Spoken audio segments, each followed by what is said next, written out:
Assalamu alaikum everyone. This is Anusha Yunus studying Telecom Engineering in University of Engineering and Technology Texta with registration number 21TE46.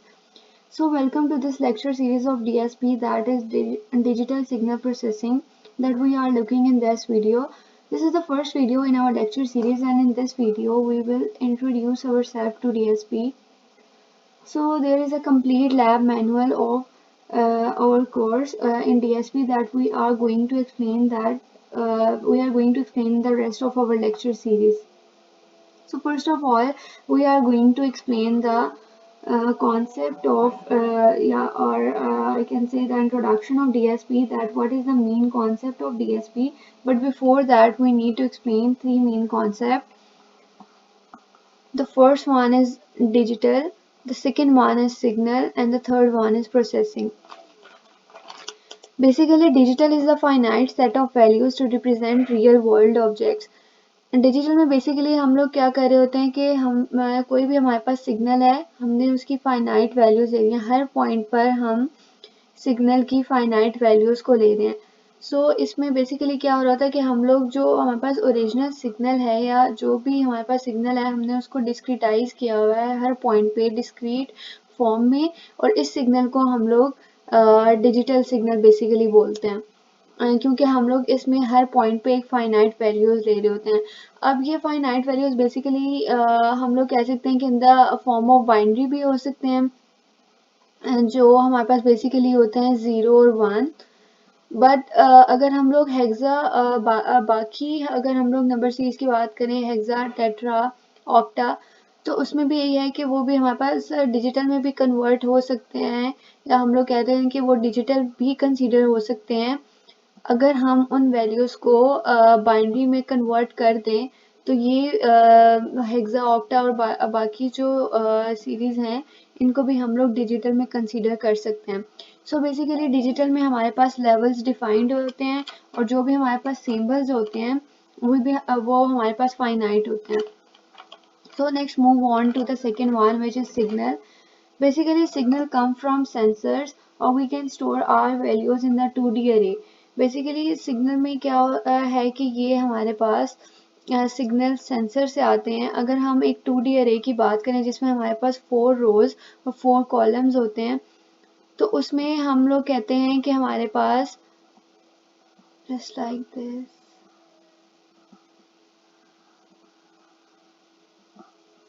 अब ये हमारे पास basically 4 into 4 है, 4 रोज और 4 columns हैं, और इसको हम लोग कंसीडर करते हैं 16 सेंसर्स.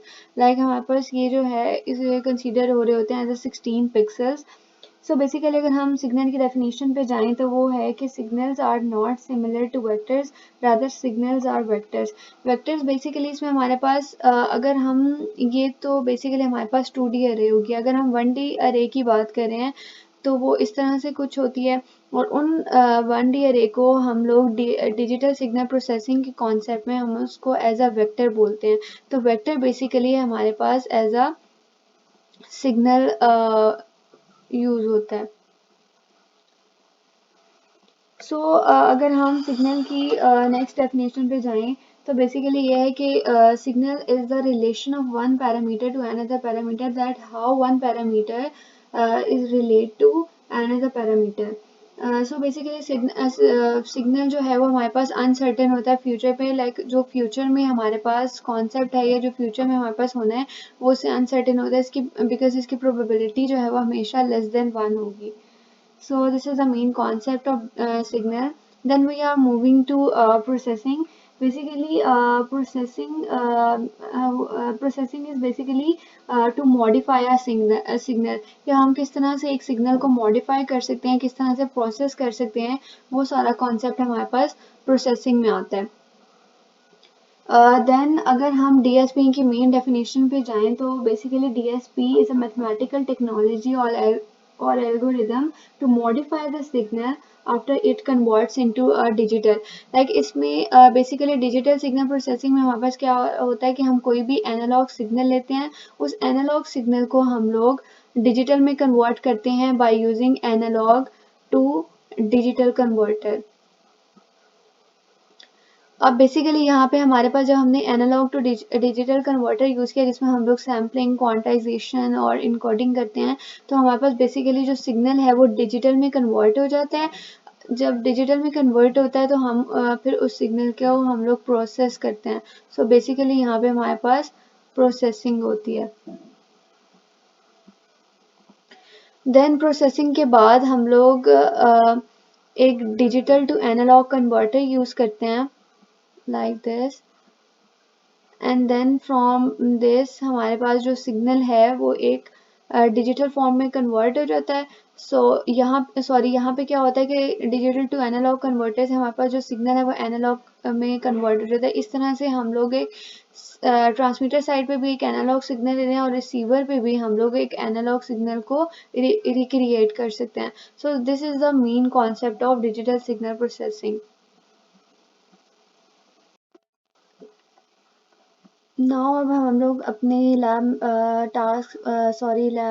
1 की तरफ जाते हैं, जो कि बेसिकली हमारे पास क्या है, basic plotting of signal using MATLAB. So basically हम लोग फर्स्ट लैब में देखेंगे किस तरह से हम लोग सिग्नल्स को प्लॉट कर सकते हैं यूजिंग डिफरेंट मैटलैब कमांड्स और MATLAB functions in DSP. So the title of our lab is basic plotting of signal. Lab objective basically इसका है कि the objective of this lab is to explain digital and importance of digital data in the context of sort, search, store and transmit. इसमें basically हम लोग digital को explain करेंगे कि वो क्या है और इसकी इम्पोर्टेंस को हम लोग डिस्कस करेंगे, और importance in context of like किस तरह से सॉर्टिंग, सर्चिंग और ट्रांसमिटिंग में हम लोग डिजिटल डाटा को यूज़ करते हैं। देन फिर हम लोग देखेंगे कि हम लोग किस तरह सिग्नल्स को प्लॉट कर सकते हैं, और देन हम लोग स्क्रिप्ट के बारे में बात करेंगे, और लास्ट में हम लोग बताएंगे कि हम किस तरह से मैटलैब में फंक्शंस बनाते हैं और किस तरह से उन फंक्शंस को हम लोग कॉल भी करते हैं। Then move on to our first task which is task number 1. So, in the context of digital signal processing, elucidate the essence and intricacies encapsulated within the term digital. Basically, हमने digital signal processing की context को use करके हमने जो digital है उसके essence और उसमें जो जो intricacies हैं हमने उनको basically बताना है। Essence जो है वो basically हमारे पास कोई भी quality, किसी भी चीज़ की कोई quality है या क्वालिटीज़ हैं जो बताती हैं कि वो इन एक्चुअल वो चीज़ है क्या, लाइक इट इज़ क्वालिटी और the qualities that describe what it is. और इंट्री केसेस में बेसिकली हमारे पास वो चीज़ें आती हैं या वो कॉन्सेप्ट आता है जो बेसिकली हमारे पास एक्सप्लेन करता है कि कोई चीज़ किस तरह से कॉम्प्लिकेटेड है। So, in the realm of digital signal processing, the term digital refers to the representation of signal using discrete values. So, the essence of अगर हम एसेंस की बात करें तो बेसिकली एसेंस डीएसपी में इस तरह से है कि हम लोग किस तरह से डाटा को क्वांटाइज करें और उसको डिस्क्रिटाइज करें। लाइक कोई भी अगर हमारे पास एक एनालॉग सिग्नल है इस फॉर्म में, तो हम लोग किस तरह से उसकी क्वांटाइजेशन करते हैं और उसको एक डिस्क्रीट डाटा में कन्वर्ट करते हैं लाइक दिस, या किस तरह से इसमें बेसिकली ये है कि हम किस तरह से सिग्नल को क्वांटाइज करते हैं और उसको डिस्क्रिटाइज करते हैं। सो बेसिकली हमने एक कॉन्टिन्यूस सिग्नल लिया, उस कॉन्टिन्यूस सिग्नल की बेसिकली यहाँ पर हमने उसको डिस्क्रिटाइज करने के लिए, डिजिटल फॉर्म में लाने के लिए हमने सैम्पलिंग की है। सैम्पलिंग के बाद बेसिकली हमारे पास आता है क्वांटाइजेशन। क्वांटाइजेशन में ये होता है, सैम्पलिंग में बेसिकली ये होता है कि हमारे पास हम लोग एक्स एक्सिस को तो डिस्क्रिटाइज कर रहे होते हैं लेकिन वाई एक्सिस हमारे पास कॉन्टिन्यूस ही होता है। सो बेसिकली वाई एक्सिस को भी डिस्क्रिटाइज करने के लिए, उसको डिजिटल फॉर्म में कन्वर्ट करने के लिए हम लोग बेसिकली क्वांटाइज करते हैं। क्वांटाइज में हम लोग क्वांटाइजेशन करते हैं। क्वांटाइजेशन में बेसिकली हम लोग लेवल्स डिफाइन कर देते हैं, उन लेवल्स के अकॉर्डिंग हम एक कोड बनाते हैं और उस कोड को हम लोग आगे सेंड करते हैं और फिर हम उसकी इनकोडिंग करते हैं, तो हमारे पास जो डाटा है वो डिजिटल फॉर्म में कन्वर्ट हो जाता है लाइक 0101। सो बेसिकली इसमें ये है।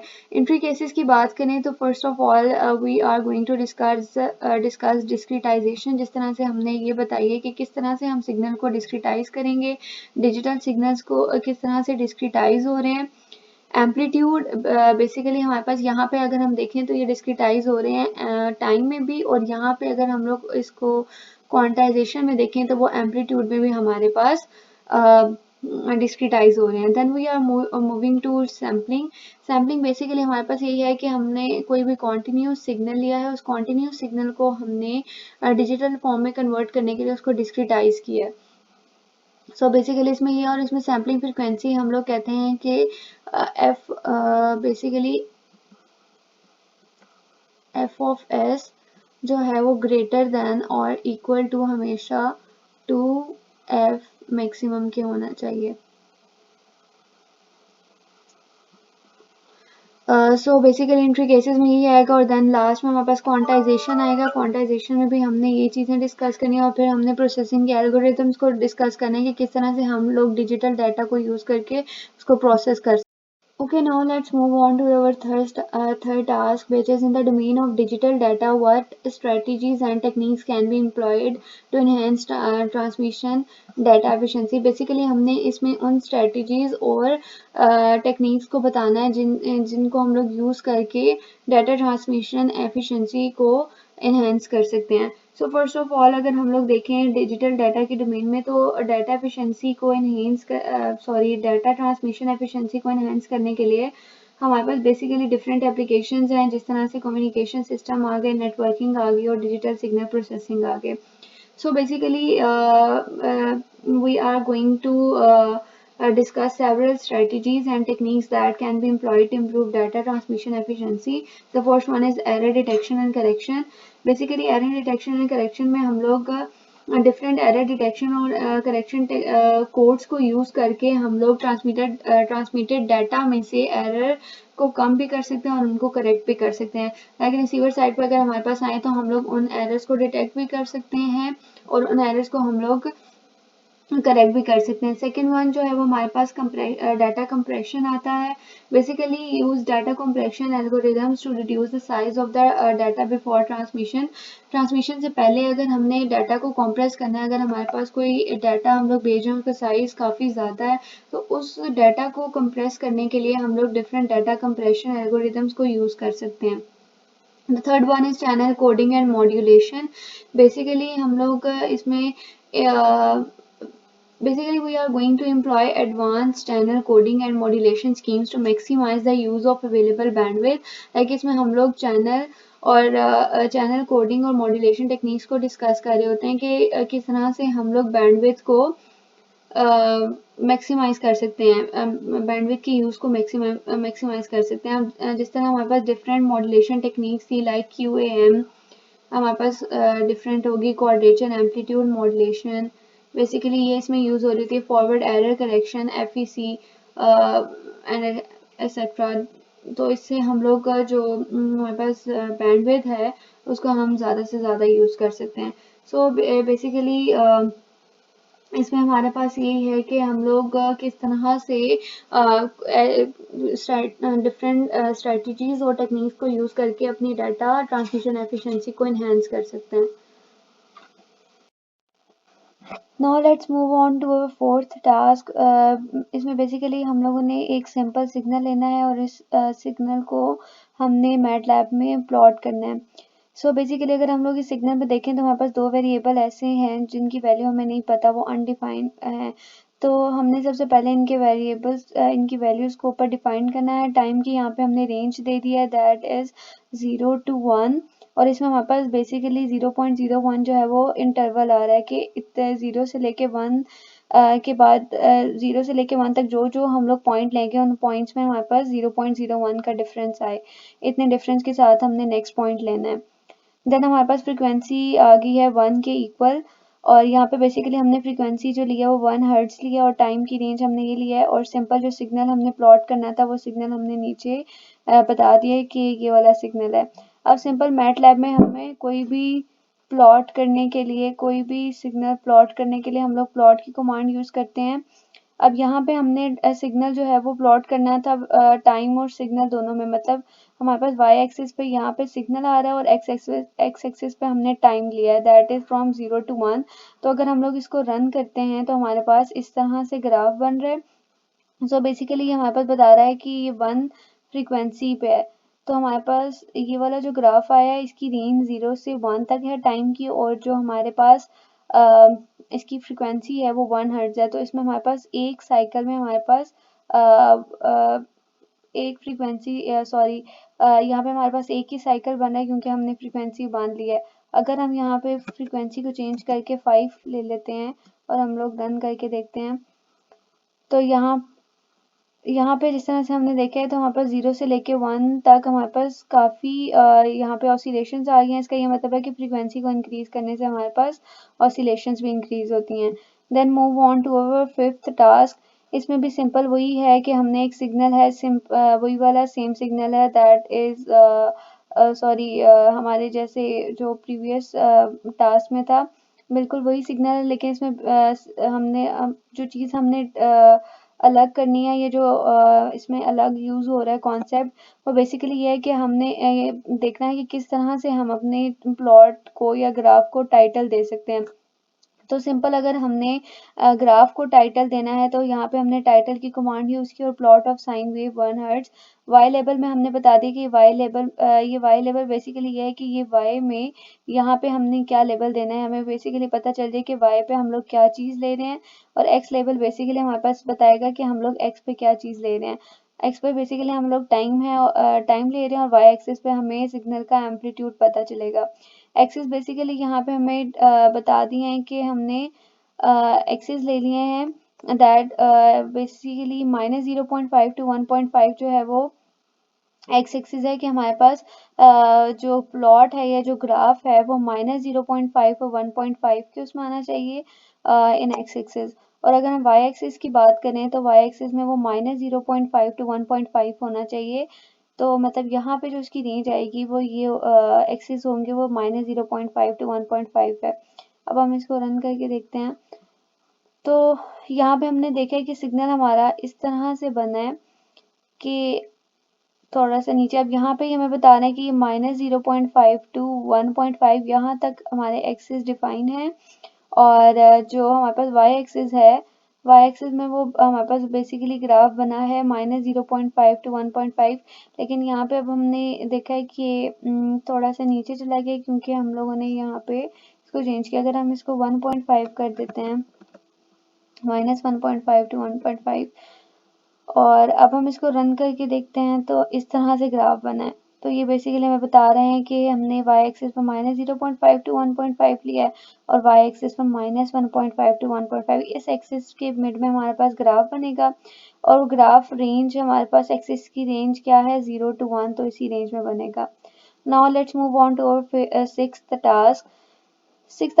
टास्क में बेसिकली हमने दो सिग्नल्स को लेना है और उन दो सिग्नल्स को हमने एक ही ग्राफ में प्लॉट करना है। सो बेसिकली हमने दो सिग्नल्स लिए। अब यहाँ पे भी हमारे पास टाइम और फ्रीक्वेंसी है, लेकिन इसमें यह है कि सिग्नल 1 में हमारे पास फ्रीक्वेंसी f1 होगी और सिग्नल 2 में हमारे पास फ्रीक्वेंसी f2 होगी। तो f1 बेसिकली हमने 10 ले लिया और f2 हमने 520 ले लिया, 10 हर्ट्ज और 520 हर्ट्ज। और टाइम की रेंज हमने वही उसी तरह से लिया है, लेकिन यहाँ पे हमने 0 to 10 लिया और उनमें जो डिफरेंस आ रहा है वो 0.01 का आ रहा है।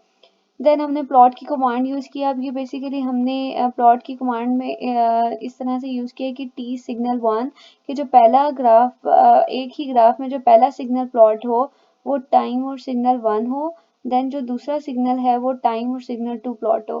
फिर इसी तरह से हमने टाइटल दे दिया ग्राफ का, वाई लेवल दिया, एक्स लेवल दिया और एक्सिस डिफाइन कर दिया, that is 0 to 1, this is for x axis, and y axis हमने ले लिया -1 to 1। Now if we are going to run it, तो इस तरह से हम लोग हमारे पास ग्राफ आता है। अब ये हमारे पास टाइटल भी आ रहा है, वाई लेवल भी आ रहा है, एक्स लेवल भी आ रहा है, और हमारे पास जो एक्सिस हैं वो वाई एक्स एक्सिस जिस तरह से हमने डिफाइन किए थे कि वो 0 और 1 तक होना चाहिए, वाई एक्सिस -1 to 1। अब यहाँ पे देखें तो हमारे पास ब्लू में आ रहा है ग्राफ, वो बेसिकली हमारे पास हमें बता रहा है कि वो सिग्नल 1 है। बिकॉज अगर हम लोग सिग्नल 1 की फ्रीक्वेंसी को देखें तो हमारे पास 10 हर्ट्ज है, तो उसमें हमारे पास इतनी ज़्यादा ऑसिलेशंस नहीं हो रही। लेकिन अगर हम लोग सिग्नल 2 को देखें तो उसमें जो फ्रीक्वेंसी यूज़ हो रही है दैट इज़ 520 हर्ट्ज। तो जाहिर बात है कि 520 हर्ट्ज में हमारे पास काफ़ी ज़्यादा ऑसिलेशंस होंगी। सो बेसिकली अब ये हमें बता रहा है कि जो ज़्यादा ऑसिलेशंस वाला सिग्नल है वो सिग्नल 2 है, और जो जिसमें कम ऑसिलेशंस है द वन इन ब्लू वो हमारे पास बेसिकली सिग्नल 1 है। तो हमने इस टास्क में देखा किस तरह से हम लोग दो सिग्नल्स को प्लॉट कर सकते हैं, और लाइक उनको एक ही ग्राफ में हम लोग दो सिग्नल्स को किस तरह से प्लॉट कर सकते हैं। Then we are moving to our next task, which is task number 7। अब इस टास्क में बेसिकली हम लोगों ने क्या करना है कि अलग अलग प्लॉट करना है, अलग अलग प्लॉट की कमांड लगाई है। बेसिकली हमने टाइम की रेंज वही ली है, फ्रीक्वेंसी और फ्रीक्वेंसी 1 और फ्रीक्वेंसी 2 वैसी ली है, the one in previous case.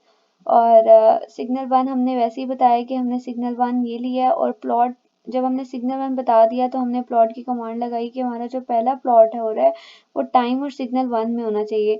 और ये जो आगे कॉमास में डॉट डला हुआ है, इसका ये मतलब है कि हम लोग जो प्लॉट कर रहे हैं वो सिग्नल डॉट की फॉर्म में प्लॉट हो। देन होल्ड ऑन की कमांड लगाइए कि नेक्स्ट हम लोग दूसरे सिग्नल को प्लॉट करना है, तो हमने होल्ड ऑन की कमांड लगाई है। सिग्नल 2 का हमने ये बताया, फिर उसी तरह से हमने प्लॉट की कमांड लगाई, लेकिन इसमें हमने देखा तो हमारे पास आर डॉट आ रहा है। आर डॉट बेसिकली बता रहा है कि ये वाला जो सिग्नल है वो प्लॉट हो in red dots. R basically shows colour. So basically हमारे पास ये जो प्लॉट होगा वो रेड डॉट्स में होगा। Then we are using hold off command के हमारा यहाँ पे होल्ड ऑफ हो जाए, मतलब लाइक हमने आगे कोई भी सिग्नल प्लॉट नहीं करना। देन साउंड सिग्नल 2 ये बता रहा है कि जैसे ही सिग्नल 2 प्लॉट होगा तो वो 16,000 की फ्रिक्वेंसी को लेकर एक बीप की साउंड प्रोड्यूस करेगा। लाइक अगर हम लोग अब जिसको रन करेंगे, रन कर रहे हैं तो हम लोग देख रहे हैं हमारे पास एक जैसे ही वो डॉट्स की फॉर्म में आएगा तो हमारे पास एक बीप वाली साउंड हमें सुनाई देती है। तो बेसिकली हमें बताएगा कि जब वो रेड सिग्नल प्लॉट हो रहा है दैट इज सिग्नल 2, तो हमारे पास बेसिकली एक बीप की साउंड प्रोड्यूस हो रही है। सो यहाँ पे हमें जो ब्लू में बता रहे हैं वो सिग्नल 1 है, और ये देख लें कि इस तरह से ओवरलैप भी नहीं करे क्योंकि हमने दो अलग अलग प्लॉटिंग कमांड्स यूज़ की हैं। उसी तरह हमने टाइटल दे दिया और एक्सेस डिफाइन कर दिए। Now moving on to our next task which is task number 8। इसमें बेसिकली इस टास्क में हमने एक रैंडम डाटा लेना है, और उस रैंडम डाटा को हमने यूनिफॉर्मली डिस्ट्रीब्यूट करवाना है इन अवर ग्राफ। देन हमने उसका जो रैंडम डाटा है उसका मीन फाइंड करना है, और उस मीन को हमने ग्राफ में भी प्लॉट करवाना है। सो बेसिकली हमने रैंडम वेरिएबल कोई भी अगर हमने रैंडम डाटा लेना है तो उसके लिए हम लोग देते हैं r is equal to random n1, कि हमने एक रैंडम डाटा लिया फ्रॉम n to 1 और वो हमने वेरिएबल r में स्टोर करवा दिया है। देन अब जो n है वो भी हमारे पास कोई ना कोई वैल्यू होनी चाहिए, तो हमने ऊपर डिफाइन कर दी कि value n is equal to 50 है। बेशक अगर आप यहाँ पे n नहीं भी ले रहे तो यहाँ पे आप कोई भी वैल्यू ले लें, ये आप पे डिपेंड करता है कि आप यहाँ पे n वेरिएबल लेते हैं या फिर यहाँ पे डायरेक्ट वैल्यू पुट कर रहे हैं। एंड बेसिकली ये है कि आप कोई भी यहाँ पे वैल्यू पुट कर सकते हैं। देन हमने प्लॉट आर की कमांड यूज़ की, इससे ये है कि हमारे पास एक रैंडम डाटा प्लॉट होगा। देन अगर हमने उसका मीन फाइंड करना है, मीन फाइंड करने के लिए बेसिकली हम लोग रैंडम डाटा का मीन फाइंड करना है तो मीन ऑफ आर, और इसको हमने एम में स्टोर कर दिया, होल्ड ऑन की कमांड लगाई। अब प्लॉट बेसिकली ये बता रहा है कि हमारे पास एक्स एक्सिस पे हम लोग ले रहे हैं 0 to n। अब जिस तरह से हम इसको रन करते हैं तो एक्स एक्सिस की रेंज जो है वो बेसिकली हमारे पास 0 to 50 आएगी, दैट इज 0 to n, और हमारे पास आगे है m to m y axis में। देन होल्ड ऑफ की कमांड हमने यूज़ किया और हमने टाइटल बता दिया अपने ग्राफ का। तो अगर हम लोग इसमें देखें तो ये ब्लू वाला हमारे पास एक रैंडम डाटा शो कर रहा है, और रेड वाली जो लाइन है वो बेसिकली हमारे पास मीन को शो करिए कि हमने ये जो यूनिफॉर्म डिस्ट्रीब्यूटेड डाटा है, रैंडम डाटा है, ये उसका मीन है।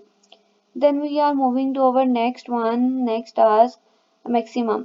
अब बेसिकली इसमें हमने कोई भी एक वेक्टर लेना है और उस वेक्टर की हमने मैक्सिमम वैल्यू फाइंड करनी है। लाइक इनपुट पे हमने कोई वेक्टर लेना है, उस वेक्टर की हमने मैक्सिमम वैल्यू फाइंड करनी है। बेसिकली वेक्टर जो है वो हमारे पास एक डाटा को शो कर रहा होता है। लाइक अगर हम लोग बात करें अरे की, तो अरे में भी ये होता है कि हमारे पास डिफरेंट डाटा स्टोर हुआ होता है। तो अगर हम डीएसपी में देखें तो हम उसको एज अ क्योंकि बेसिकली हमारे पास वेक्टर जो है वो एक सिग्नल होता है, तो हमने उसको एक उसमें एक वैल्यू को स्टोर करना है, तो हमने एक अरे की जगह हमने एक वेक्टर ले लिया है। अब हमारे पास मैटलैब में फंक्शन जब भी हम बनाते हैं, अगर हम मैक्सिमम वैल्यू का फंक्शन बना रहे हैं तो हमने यहाँ पे फंक्शन की कमांड यूज की, और आगे अगर हमने मैक्सिमम वैल्यू को कर रहे हैं तो maximum value is equal to my maximum vector के उस जो वेक्टर की सबसे मैक्सिमम वैल्यू होगी वो बेसिकली हमारी मैक्सिमम होगी। देन अगर हमने सबसे पहले हमने ये देखना है कि अगर जो वेक्टर हम इनपुट में दे रहे हैं अगर वो एम्प्टी है तो हमारे पास एरर दे दे और बता दे कि इनपुट वेक्टर इज एम्प्टी। और अगर ऐसा नहीं हो रहा तो हमारे पास जो मैक्सिमम वैल्यू है वो बेसिकली हमारे पास जो वेक्टर की सबसे मैक्सिमम वैल्यू होगी उसकी इक्वल होगी। सो बेसिकली यहाँ पे हमने एक फंक्शन बनाया है, तो जब आप इसको रन करेंगे तो सबसे पहले आपने इस फाइल को एक नाम से स्टोर करना है, माई मैक्सिमम के नाम से।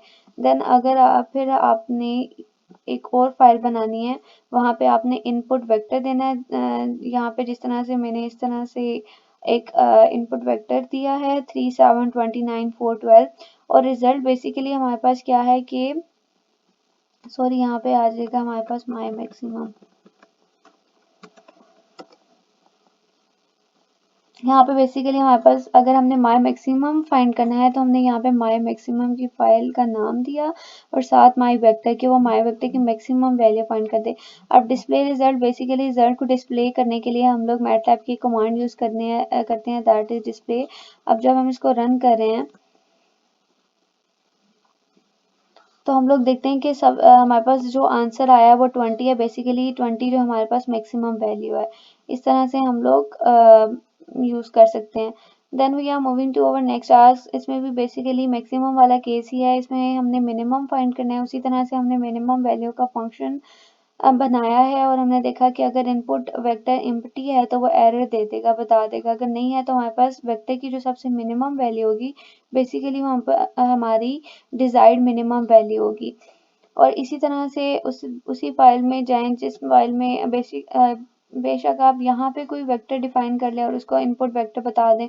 देखिए मैंने एक फाइल बनाई है उसमें माई वेक्टर बताया है, लेकिन अब रिजल्ट में यहाँ पे बेसिकली हमने माई मिनिमम कर देना है।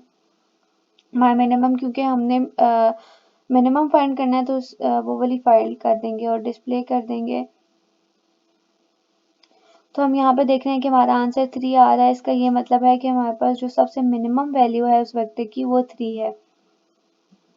Then moving on to our next task which is sorting. तो इसमें हमने सॉर्ट करना है, कोई भी एक इनपुट वेक्टर लेना है और उसको सॉर्ट करना है। सिंपल इसमें भी हमने एक सॉर्टेड वेक्टर का फंक्शन बनाया है और हमने बताया कि अगर एम्प्टी है एरर दे दे। अब सॉर्टेड वेक्टर क्या है कि हमने उस वेक्टर को सॉर्ट करना है। अब जब हम इस फाइल को सेव करेंगे तो हमने माई सॉर्ट की फाइल से सेव करना है। देन हम उसी फाइल में आ जाएंगे अपने प्रीवियस वन में जिसमें हमने वाई वेक्टर डिफाइन किया हुआ है। यहाँ पे हम माई मिन की जगह माई सॉर्ट कर देंगे। तो जब हम इसको रन करेंगे तो हमने देखा कि हमारे पास जो वेक्टर है 3 7 29 वो एक सॉर्टेड फॉर्म में आ गया इन असेंडिंग ऑर्डर।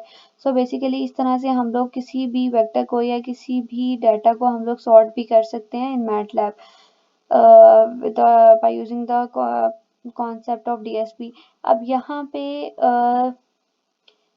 जब हम दे रहे हैं ना फाइल का नाम तो हमने सेम वही वाला फाइल का नाम देना जिस फाइल से हमने स्टोर किया। अगर आप चेंज करेंगे तो वो एरर दे देगा आपको।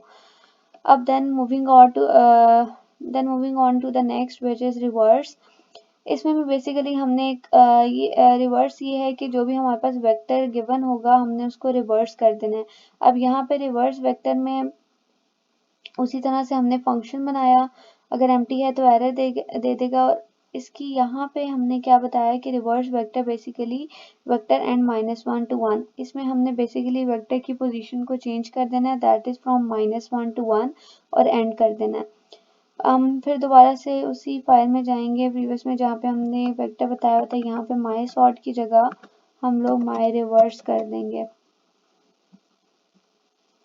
फाइल के नाम से सेव किया तो हमारे पास जो डाटा डिस्प्ले हुआ है वो इस तरह से हुआ है। और हमारे पास जो वेक्टर था वो 9412 था, तो उसने उसको रिवर्स करके -1 to 1 की फॉर्म में कर दिया है, मतलब उसको रिवर्स, उसकी पोजीशन को रिवर्स कर दिया है और 12492073 में कन्वर्ट कर दिया है। Then moving on to the next which is my average.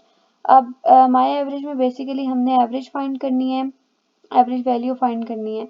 अब इसमें भी हमने फंक्शन बनाया है एवरेज वैल्यू का। यहाँ पे अब एवरेज को फाइंड करने के लिए बेसिकली हमारे पास फार्मूला होता है sum values divided by length of vector. जितनी वेक्टर्स की वैल्यू हमने उसको सम करना है और डिवाइड करना है जितना वेक्टर की लेंथ है। सो सम ऑफ वैल्यूज हमारे पास बेसिकली वेक्टर की हर वैल्यू को सम करना है। तो जब भी हम इसको रन करेंगे उससे पहले हमने इसको उसी फाइल के नाम से सेव करना है और वैल्यू फंक्शन में जाके यहाँ पे हमने माई रिवर्स की जगह माई एवरेज कर देना है।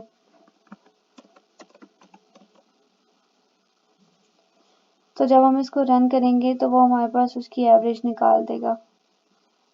ये this one the answer is 9.1667। तो इस तरह से हम लोग एवरेज भी फाइंड कर सकते हैं। Then moving on to the next task which is task number 14।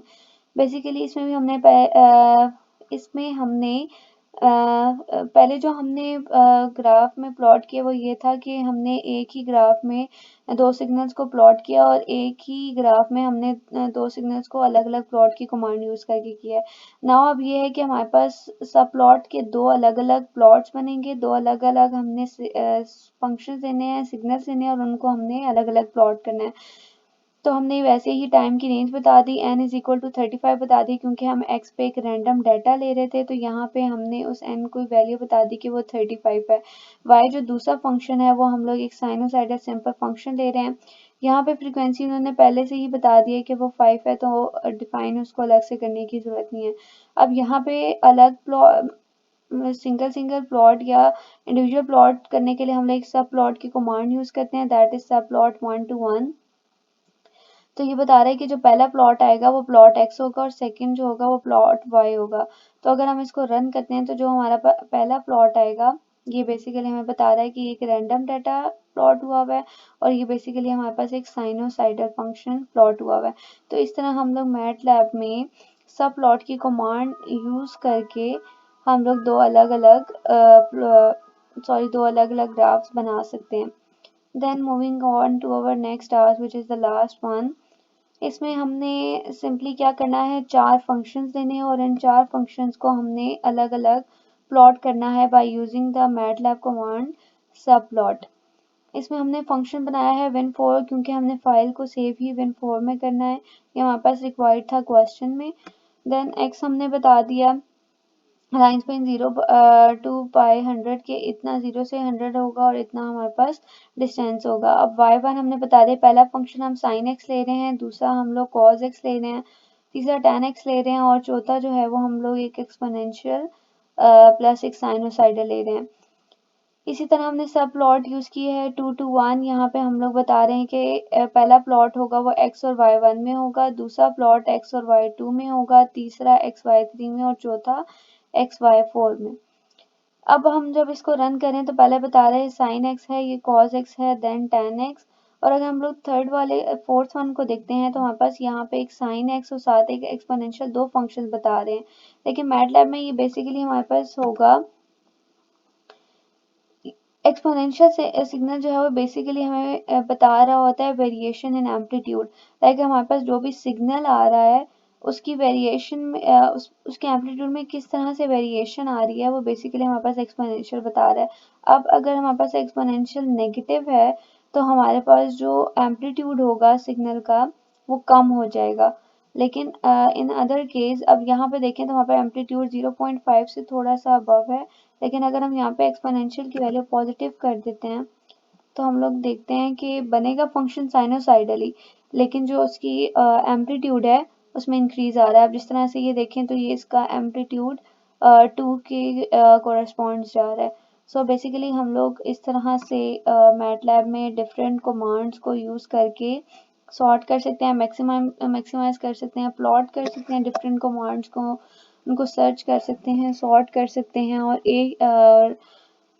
एक ही ग्राफ में हम दो सिग्नल्स को प्लॉट भी कर सकते हैं और सब सिग्नल्स को हम लोग बेसिकली दो सिग्नल्स लें, चार लें, पांच लें, उन सब सिग्नल्स को हम अलग अलग प्लॉट भी कर सकते हैं। So basically this one is the required result.